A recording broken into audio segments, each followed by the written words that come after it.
O Senhor esteja convosco. Ele está no meio de nós. Proclamação do Evangelho de Jesus Cristo segundo Mateus. Glória a vós, Senhor. Naquele tempo, vendo Jesus as multidões, subiu ao monte e sentou-se. Os discípulos aproximaram-se e Jesus começou a ensiná-los. Bem-aventurados os pobres em espírito, porque deles é o reino dos céus. Bem-aventurados os aflitos, porque serão consolados. Bem-aventurados os mansos, porque possuirão a terra. Bem-aventurados os que têm fome e sede de justiça, porque serão saciados.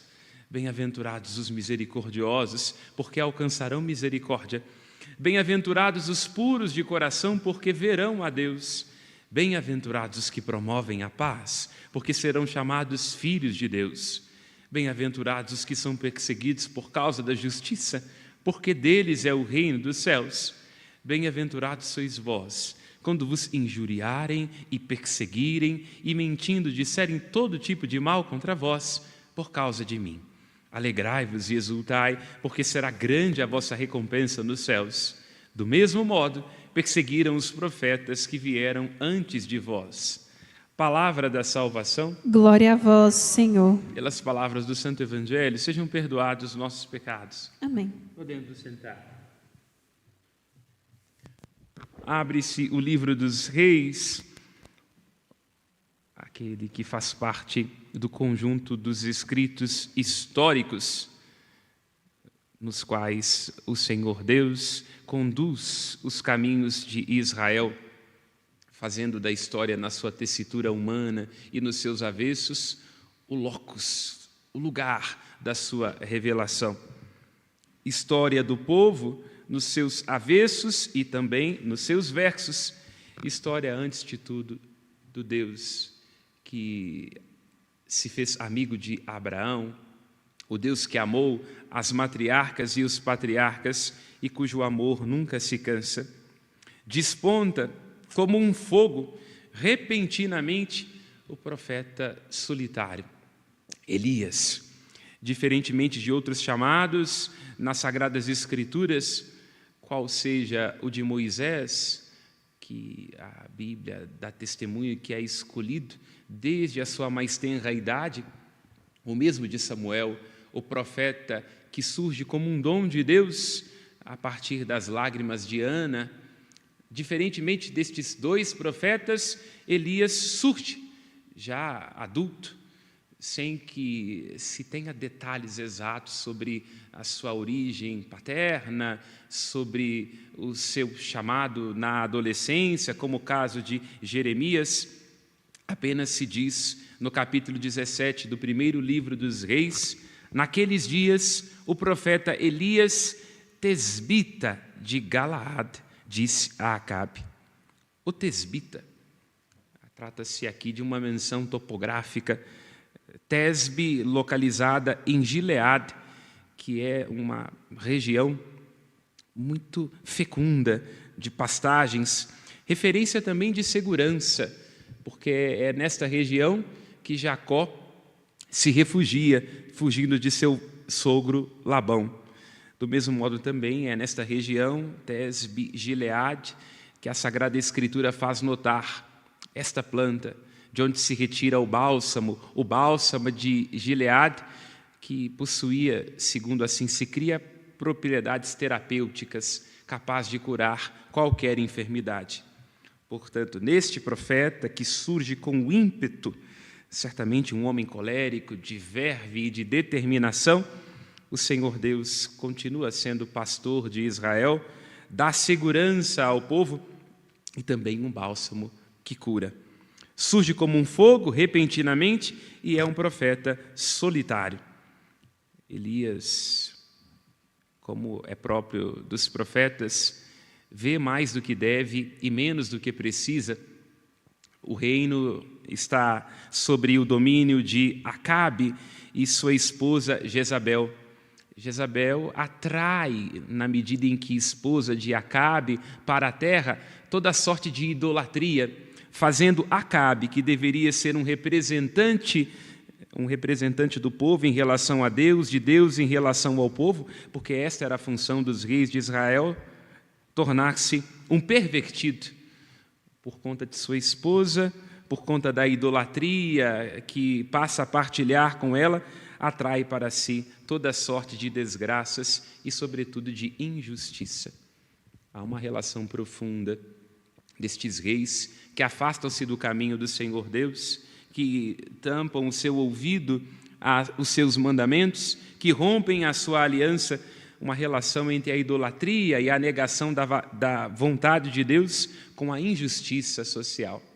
E o grande paradigma disso nas Sagradas Escrituras é esta rainha, a rainha Jezabel, que perverte o coração de seu esposo Acabe, levando-o a fazer o que desagrada aos olhos do Senhor e romper a aliança. Esse é um dos grandes riscos na perspectiva do Antigo Testamento ao que está submetido os reis, né?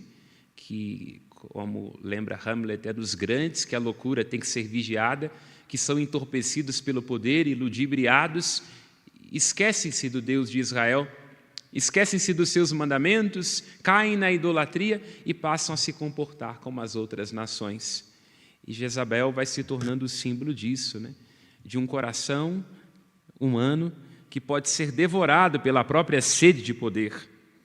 A ilusão que acontece com cada um de nós quando nós somos coordenadores disso ou daquilo, quando somos gestores disso ou daquilo, quando estamos numa posição de comando, às vezes corremos o risco de estar cercado de pessoas que nos ludibriam, não é?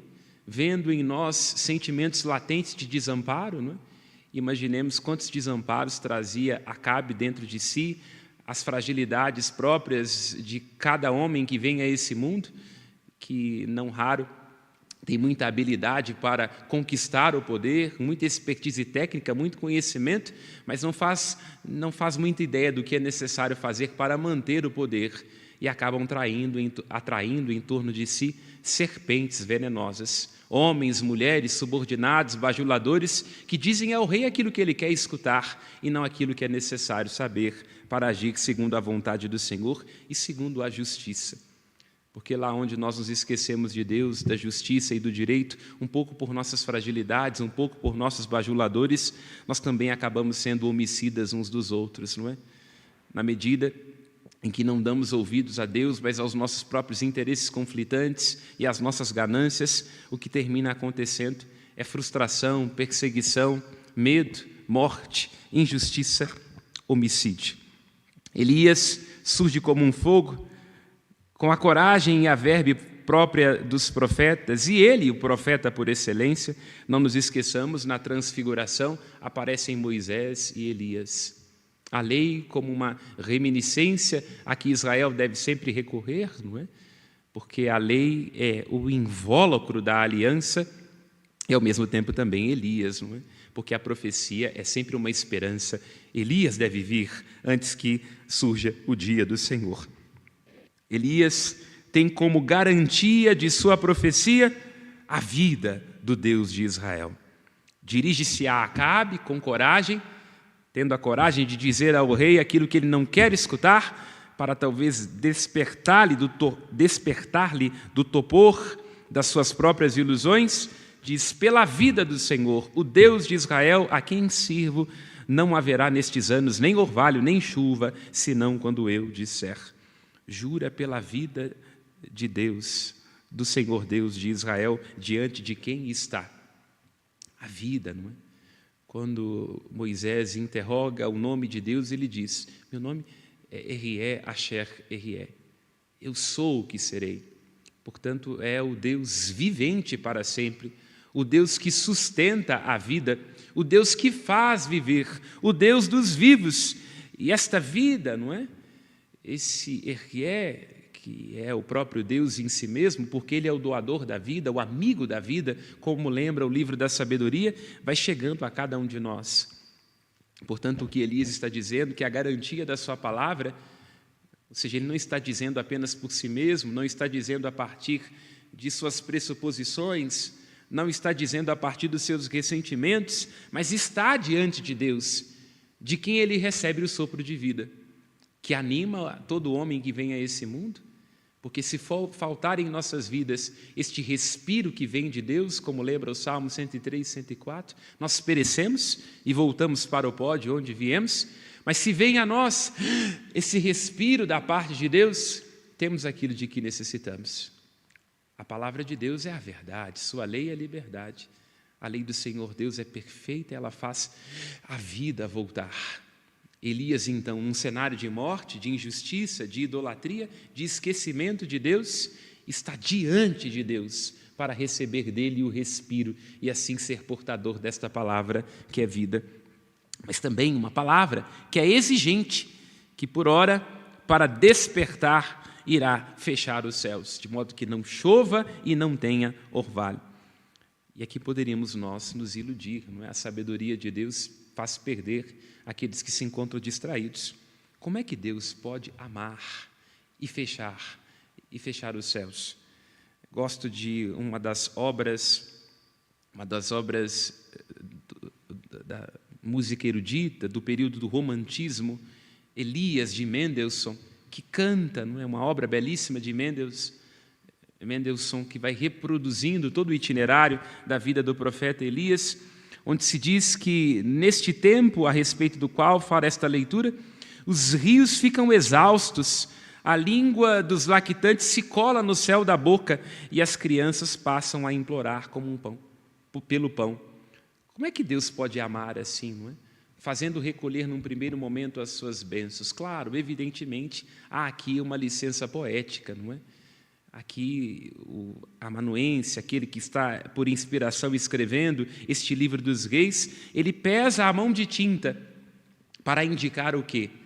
Para indicar que toda ação humana, sobretudo uma ação de injustiça, atrai para nós consequências. Nós nascemos para obedecer a Deus. Em sua vontade, a nossa vida tem tudo aquilo que necessita para o bem-estar. Mas, quando nós nos desviamos de Deus e do seu amor, rompemos a aliança que temos para com Ele, atraímos para nós um destino de morte. Os rios ficam exaustos, a língua dos lactentes se cola na boca e as crianças passam a implorar pelo pão. Até as crianças, ou seja, aquele sagrado dizer sim, não é? Que é sempre uma promessa de vida, de rejuvenescimento no interior de uma família, acabam sendo expostas às consequências das sandices e das infidelidades dos seus pais. Estamos aqui dentro de um horizonte poético, evidentemente. E voltamos à pergunta: será que Deus castiga por sua ira e em sua ira está se vingando? Evidentemente que não, não é? Quem ama não é capaz de estabelecer uma vingança. O que acontece é que o amor de Deus é sempre exigente e pede de nós uma resposta. É isso que se quer dizer. Quando os céus estão fechados, não há orvalho nem chuva, o que se está querendo dizer é que o sofrimento, o fracasso e as dificuldades têm um grande valor, se bem experimentado, porque podem nos devolver a nós mesmos. Às vezes, quando há abundância, quando há excesso, a gente está profundamente iludido consigo mesmo. É preciso, então, que Deus nos ame dando a falta. Amar significa também dar a falta. Talvez hoje, se nós tivéssemos esta consciência de que amamos também dando falta, nós não tivéssemos tantas crianças depressivas e inseguras, não é? Nesta ilusão que os pais têm de querer dar sempre tudo, dar sempre o que há de melhor, que os filhos sejam alecrins dourados, nós estamos criando crianças extremamente frustradas, não é? A promessa é de uma realização e de um sucesso. O resultado é que as crianças estão respondendo a este imperativo de sucesso, de felicidade, com depressão e com frustração. Portanto, se amamos, corrigimos. Se amamos, damos falta. Se amamos, é preciso dar ao outro um espaço para que ele se desenvolva. Às vezes, nos tempos em que tenho de liberdade, com tranquilidade, fico vendo memes na internet. E há um de que gosto muito, né, onde são duas mães sentadas, e aí se diz que uma é uma mãe de primeira viagem e outra é uma mãe que já teve outros filhos, né? Aí se diz que uma criança cai, a mãe de primeira viagem corre e a outra fala: não, pode ficar tranquila. Machucou? Não? Então levanta. Então é isso, né? Quer dizer, o amor significa também dar a falta, O amor significa, às vezes, dar uma palavra mais forte. Para amar é preciso dar espaço que o outro aprenda também com os joelhos ralados, evidentemente guardando, protegendo, mas não substituindo nem anestesiando as consciências, não é? Porque a verdade e amor têm que caminhar juntos, né? O amor verdadeiro não consegue ser mentiroso, assim como a verdade sem o amor é uma mentira. Temos que amar, às vezes corrigindo, às vezes incentivando, às vezes dizendo ao outro aquilo que ele não quer escutar. Assim é o amor de Deus, um amor exigente e um amor responsivo. Se Israel quebra a aliança, terá que sofrer as consequências disso, para que sem a fecundidade da terra, recorde-se do Deus das promessas, que é quem de fato concede a descendência, quem garante a terra e quem dá a fertilidade. Às vezes precisamos de algum momento de fracasso, de enfermidade, algum momento de dor, para nos recordar que a gente não tem que dar conta de tudo, que antes de tudo, quem nos sustenta é a graça de Deus, que abre as comportas dos céus para despertar a fecundidade do ciclo da terra. Porque sem Deus, sem a sua graça, sem o seu respiro, tudo é pó e cinza. Veio Elias, veio como portador da palavra do Senhor, um nabi, um porta-voz, que não dispõe da própria palavra, mas irá transmitir com fidelidade aquilo que escuta. E cada um de nós se pergunte sobre aquilo que está dizendo, porque se o nosso dizer não for inspirado pela palavra de Deus, será um dizer maldito, que terminará secando. Se for um dizer de Deus, irá consolar, restituir, exortar. Se for apenas o nosso dizer, será apenas o transbordamento das nossas fragilidades e dos nossos ressentimentos. Tem gente que é tipo serpente, não é? A palavra e a língua são sempre venenos, sempre incandescem, sempre dividem. Não é assim o dizer do profeta. E onde ele se instala na frente do rio Jordão, que é este lugar da travessia, né? O povo de Israel, depois de caminhar 40 anos no deserto, para na beira do rio Jordão e ali faz a travessia para entrar na terra prometida. E o que é que o Senhor pede a Elias? Pede a ele que se dirija ao Jordão e fique escondido. Esse é um dos aspectos mais belos da vida de Elias. Porque, em sendo um homem de muita verve, um homem de muito ímpeto, cuja tendência seria resolver as coisas com a força do próprio braço, vai tendo que aprender que o grande desafio da vida é aprender a lutar e a lidar com os inimigos internos, né?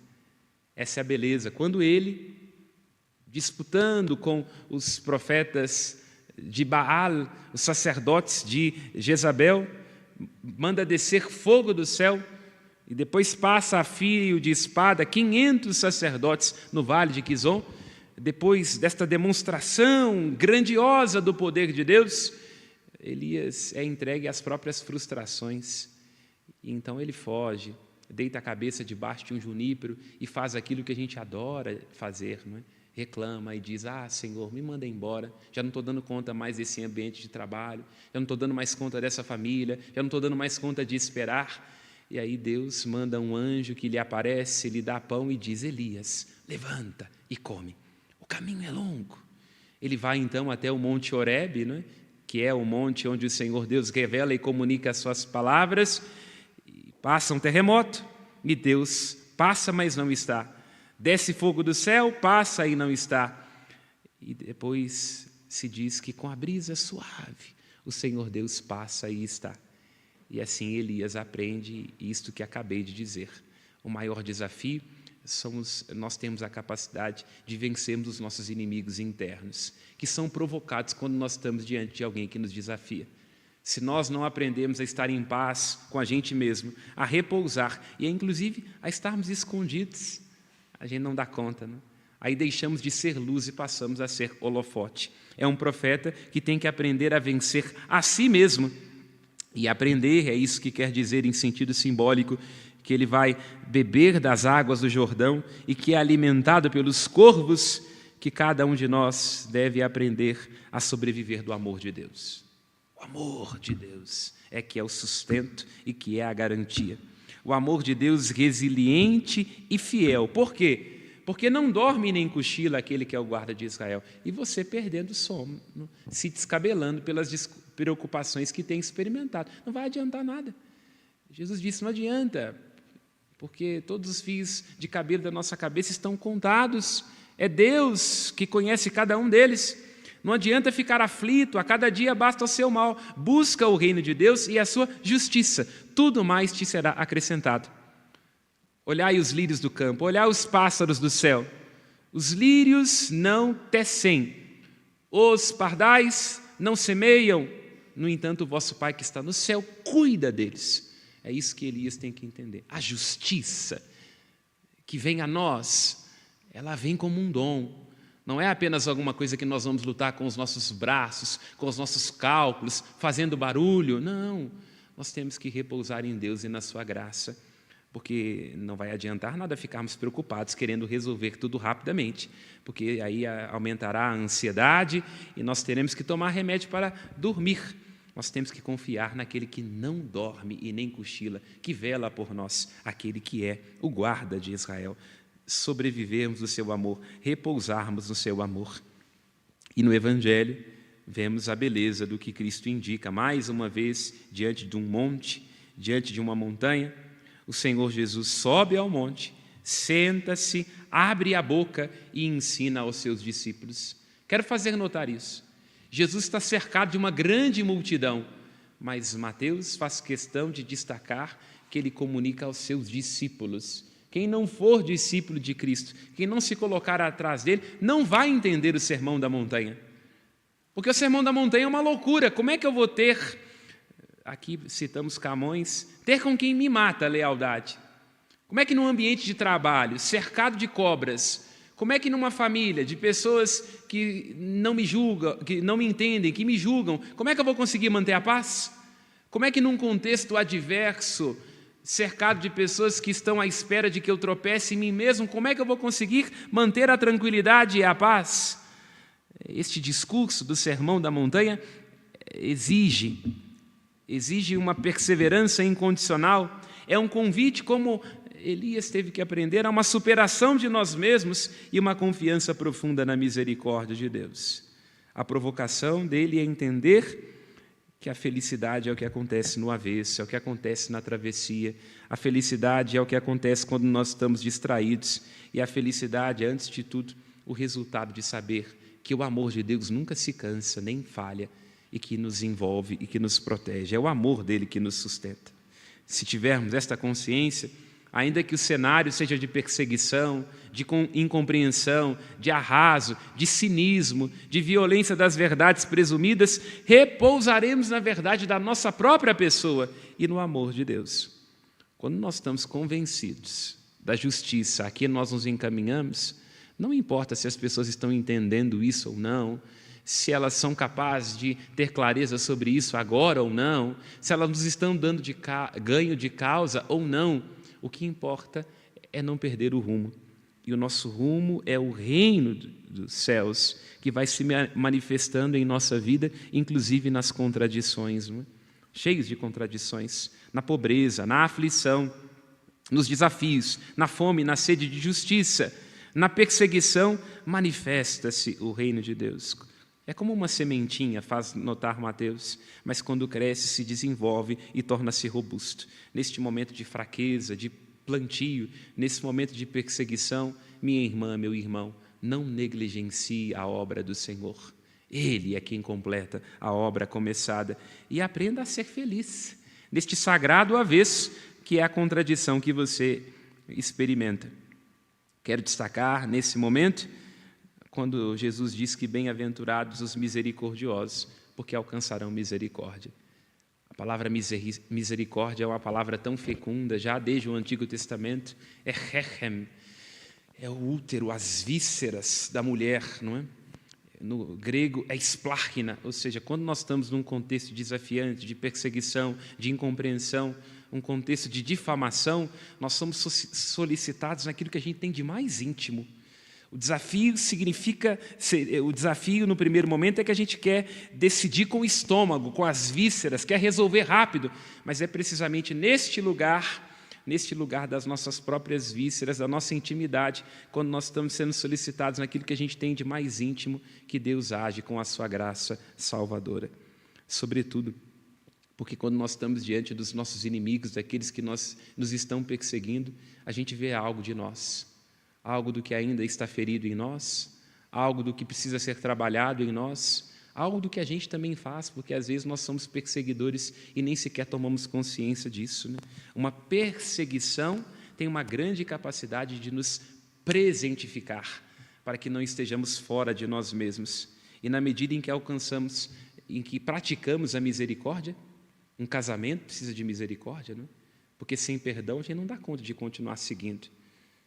Dentro do ambiente de trabalho nós precisamos de misericórdia. Quando nós estamos diante de pessoas que nos julgam, que nos perseguem, no momento em que falha a justiça, é que nós teremos que agir com amor, não pagando com a mesma moeda, precisamente neste lugar em que nós concedermos aos outros a misericórdia, nós também alcançaremos a misericórdia de Deus, e assim já começa a instaurar-se, já se presentifica, já cresce e se desenvolve o reino dos céus, que é aquele único lugar onde nós já somos bem-aventurados e felizes e alcançaremos a felicidade eterna. Louvado seja nosso Senhor Jesus Cristo. Para sempre seja louvado. Aos céus nossas preces. A nossa resposta será: ouvi-nos, Senhor.